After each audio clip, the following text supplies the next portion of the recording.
Really quickly, I promise that I'll get to resilience and sustainability, but allow me to take you guys through or back to around 1987, yesterday for most of you guys.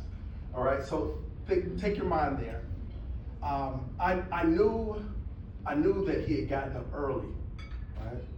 Because the infomercials were still on TV. They were selling something like rainbows and vacuums and something all put together. I don't know, it was a vacuum or something with some water and filters and air is supposed to solve, I don't know, all types of allergies and things of that nature. But I stayed in the bed, flipped my pillow over to the cool side to try to get a little bit more sleep until I heard the Berenstain Bears theme. That was my jam. Okay, so I get out of bed and I'm thinking, all right, I'm gonna ask him one more time.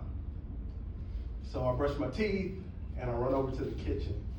We lived in a very small home. I walked over to the kitchen. I said, "Hey, Dad, can I help you cook?" And he said, "Nah, son, not this time. But you can watch me though." And I said, "Okay." And I watched my dad intently.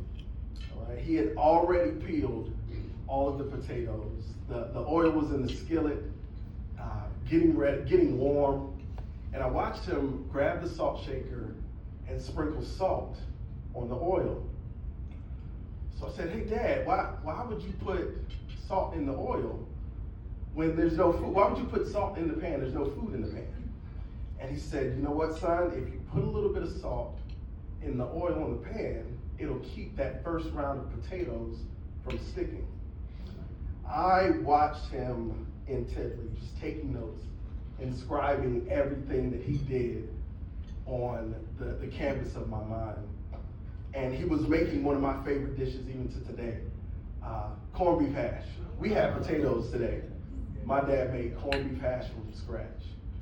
He peeled every potato with intent. They were completely clean.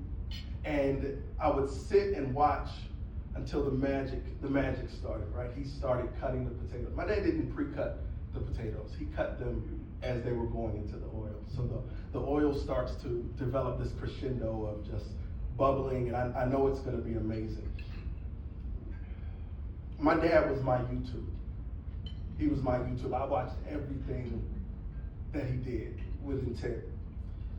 It was as if he was giving me the blueprint while I sat and watched, and my siblings were still sleeping, and Berenstain Bears were on the TV. But I paid all attention to him because I had already read the book. I knew what was going on.